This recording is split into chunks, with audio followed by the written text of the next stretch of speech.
English Bible NIV 영어성경 2. Samuel 13:15 Samuelha.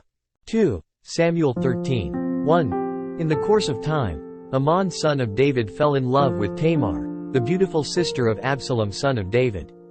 2. Amnon became frustrated to the point of illness on account of his sister Tamar, for she was a virgin, and it seemed impossible for him to do anything to her. 3. Now Amnon had a friend named Jonadab son of Shemaiah, David's brother. Jonadab was a very shrewd man. 4. He asked Amnon, "Why do you, the king's son, look so haggard morning after morning? Won't you tell me?" Amnon said to him, "I'm in love with Tamar, my brother Absalom's sister." 5. Go to bed and pretend to be ill, Jonadab said. When your father comes to see you, say to him, "I would like my sister Tamar to come and give me something to eat. Let her prepare the food in my sight so I may watch her and then eat it from her hand." 6.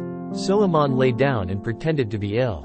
When the king came to see him, Amnon said to him, "I would like my sister Tamar to come and make some special bread in my sight, so I may eat from her hand." 7. David sent word to Tamar at the palace, "Go to the house of your brother Amnon and prepare some food for him." 8.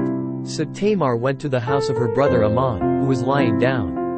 She took some dough, kneaded it, made the bread in his sight and baked it. 9. Then she took the pan and served him the bread, but he refused to eat. "Send everyone out of here," Amnon said. So everyone left him. 10.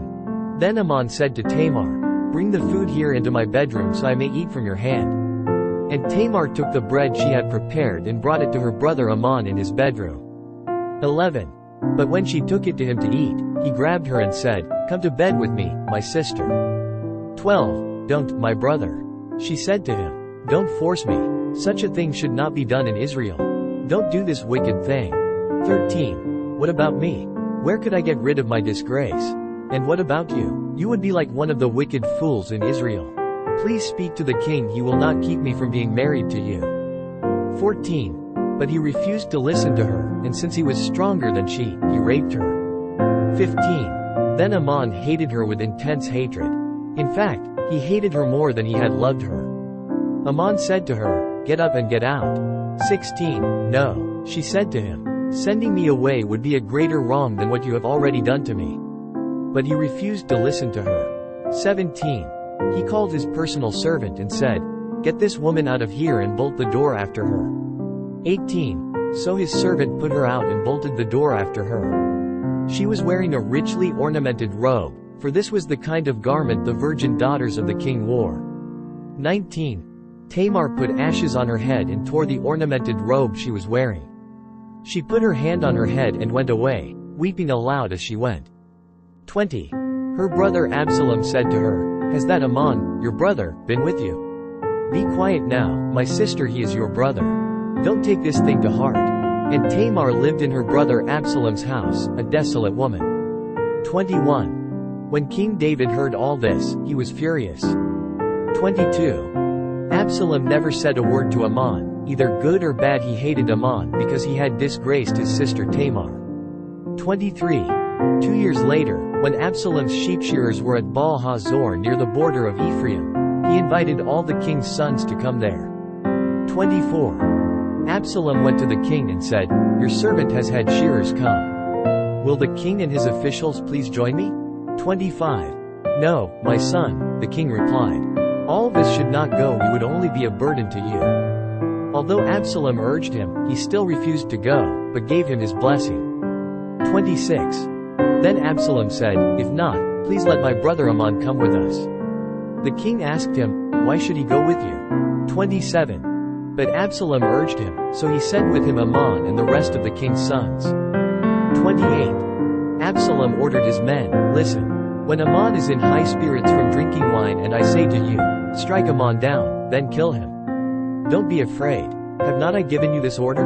Be strong and brave." 29. So Absalom's men did to Amnon what Absalom had ordered. Then all the king's sons got up, mounted their mules and fled. 30. While they were on their way, the report came to David, "Absalom has struck down all the king's sons, not one of them is left." 31. The king stood up, tore his clothes and lay down on the ground, and all his servants stood by with their clothes torn. 32. But Jonadab son of Shemaiah, David's brother, said, "My lord should not think that they killed all the princes, only Amnon is dead." This has been Absalom's expressed intention ever since the day Amnon raped his sister Tamar. 33. My lord the king should not be concerned about the report that all the king's sons are dead. Only Amnon is dead. 34. Meanwhile, Absalom had fled. Now the man standing watch looked up and saw many people on the road west of him, coming down the side of the hill. The watchman went and told the king, "I see men in the direction of Horonaim, on the side of the hill." 35. Jonadab said to the king, "See, the king's sons are here. It has happened just as your servant said." 36. As he finished speaking, the king's sons came in, wailing loudly. The king, too, and all his servants wept very bitterly. 37. Absalom fled and went to Talmai son of Ammihud, the king of Geshur. But King David mourned for his son every day. 38. After Absalom fled and went to Geshur, he stayed there 3 years. 39. And the spirit of the king longed to go to Absalom, for he was consoled concerning Amnon's death. 2 Samuel 14. 1. Joab son of Zeruiah knew that the king's heart longed for Absalom. 2. So Joab sent someone to Tekoa and had a wise woman brought from there. He said to her, "Pretend you are in mourning. Dress in mourning clothes, and don't use any cosmetic lotions. Act like a woman who has spent many days grieving for the dead." 3. Then go to the king and speak these words to him. And Joab put the words in her mouth. 4. When the woman from Tekoa went to the king, she fell with her face to the ground to pay him honor, and she said, "Help me, O king." 5. The king asked her, "What is troubling you?" She said, "I am indeed a widow, my husband is dead." 6. Your servant had 2 sons. They got into a fight with each other in the field, and no one was there to separate them. One struck the other and killed him. 7. Now the whole clan has risen up against your servant. They say, "Hand over the one who struck his brother down, so that we may put him to death for the life of his brother. Whom he killed, then we will get rid of the heir as well." They would put out the only burning coal I have left, leaving my husband neither name nor descendant on the face of the earth. 8. The king said to the woman, "Go home, and I will issue an order in your behalf." 9. But the woman from Tekoa said to him, "My lord the king, let the blame rest on me and on my father's family, and let the king and his throne be without guilt." 10. The king replied, "If anyone says anything to you, bring him to me, and he will not bother you again." 11. She said, "Then let the king invoke the Lord his God to prevent the avenger of blood from adding to the destruction, so that my son will not be destroyed. As surely as the Lord lives," he said, "not one hair of your son's head will fall to the ground." 12. Then the woman said, "Let your servant speak a word to my lord the king." "Speak," he replied. 13. The woman said, "Why then have you devised a thing like this against the people of God?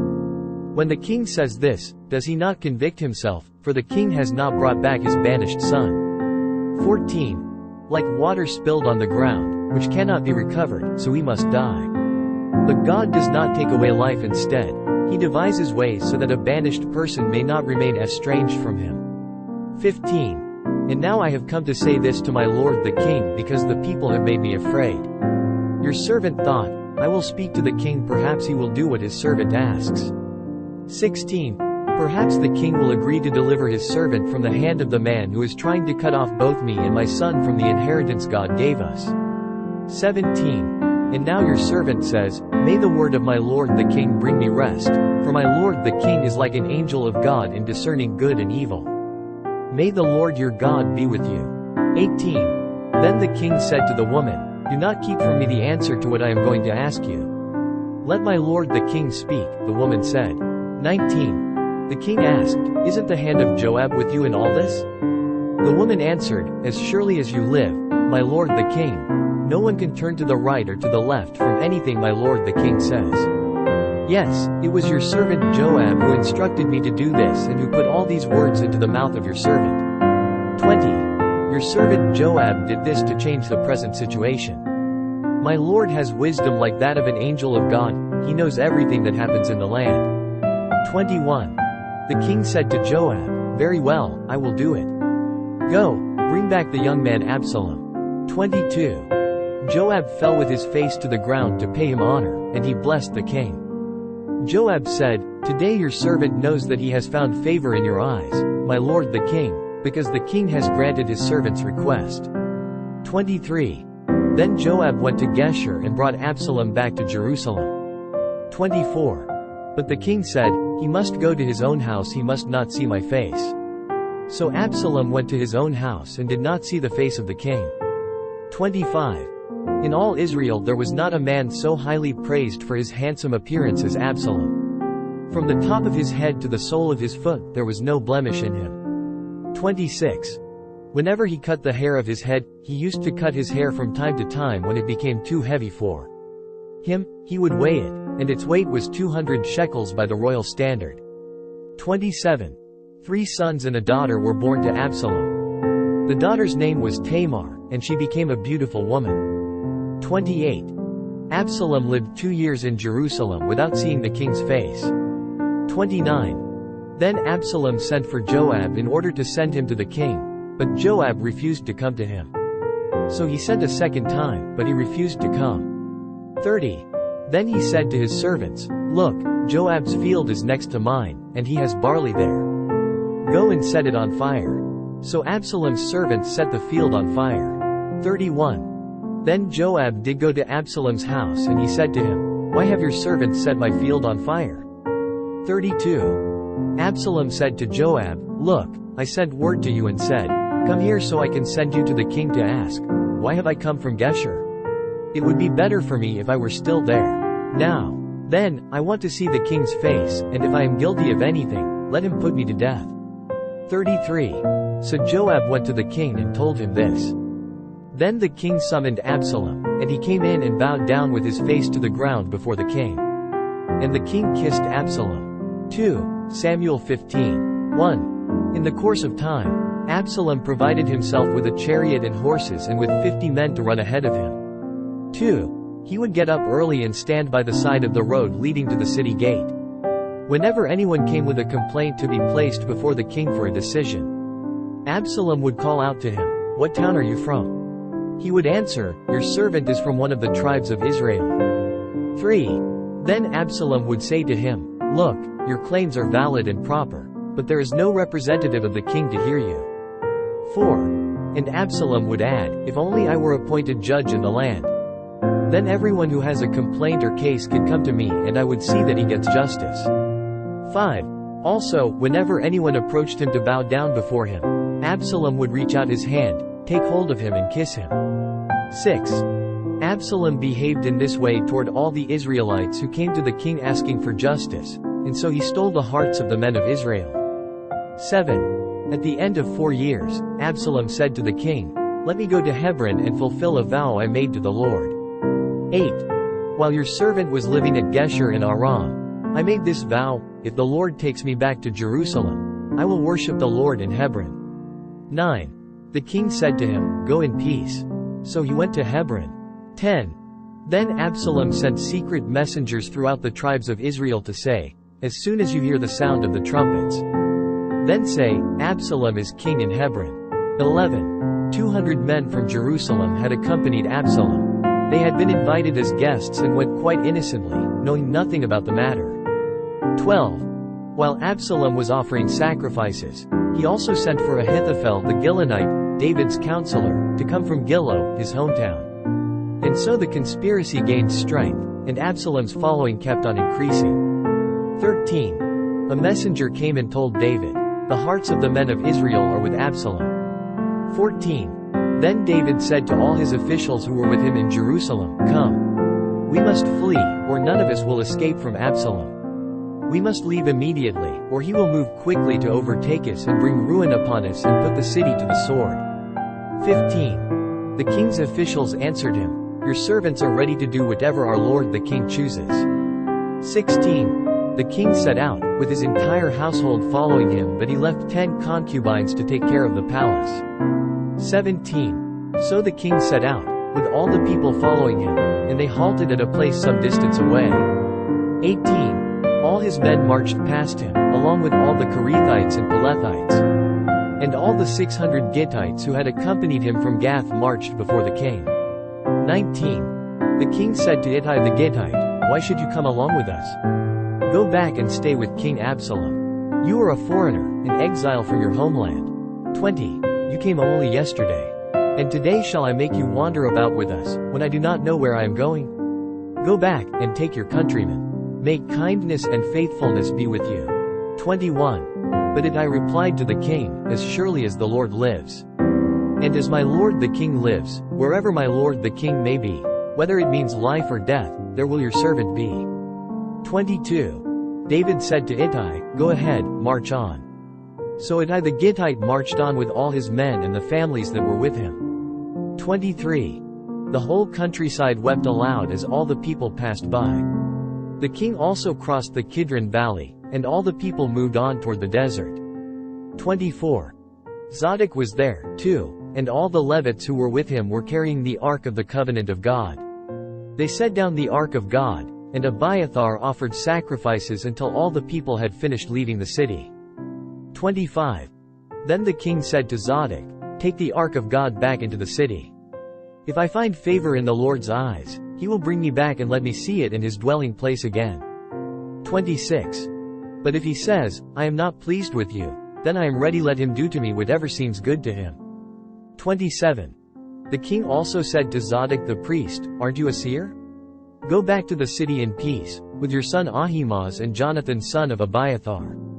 You and Abiathar take your 2 sons with you." 28. I will wait at the fords in the desert until word comes from you to inform me. 29. So Zadok and Abiathar took the Ark of God back to Jerusalem and stayed there. 30. But David continued up the Mount of Olives, weeping as he went. His head was covered and he was barefoot. All the people with him covered their heads too and were weeping as they went up. 31. Now David had been told, "Ahithophel is among the conspirators with Absalom." So David prayed, "O Lord, turn Ahithophel's counsel into foolishness." 32. When David arrived at the summit, where people used to worship God, Hushai the Archite was there to meet him, his robe torn and dust on his head. 33. David said to him, "If you go with me, you will be a burden to me." 34.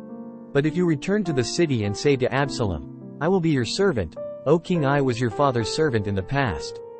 But now I will be your servant," then you can help me by frustrating Ahithophel's advice.